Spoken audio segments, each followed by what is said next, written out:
সেদিন ছিল ইডেন পার্কে একটা পিকনিক। তো পিকনিকে কি কি খেলাম চলো তোমাদের সাথে শেয়ার করি।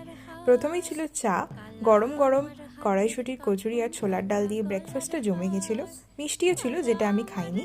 তারপর নাচ গান, বিভিন্ন রকমের পারফরমেন্স এনজয় করছিলাম। আমুদি মাছ ভাজা আর সাথে চিকেন পকোড়া, ডিম সেদ্ধও দিয়েছিল, যেটা আমি বাড়ি নিয়ে চলে এসেছিলাম কারণ খাইনি। তারপর একটু আশপাশটা ঘুরে দেখছিলাম, বিভিন্ন গেমস এনজয় করছিলাম। তারপর শুরু হলো দুপুরের খাওয়া দাওয়া।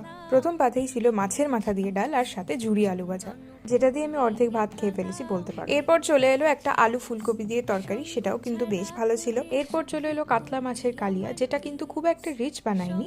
এটাও খেতে ভালো ছিল, বাট আমি অল্প খেয়েছি কারণ আমি ওয়েট করছিলাম আমাদের সবার প্রিয় মাটনের জন্য। মাটনটা দেখতে যত সুন্দর লাগছে, খেতে কিন্তু ততটাই সুস্বাদু ছিল।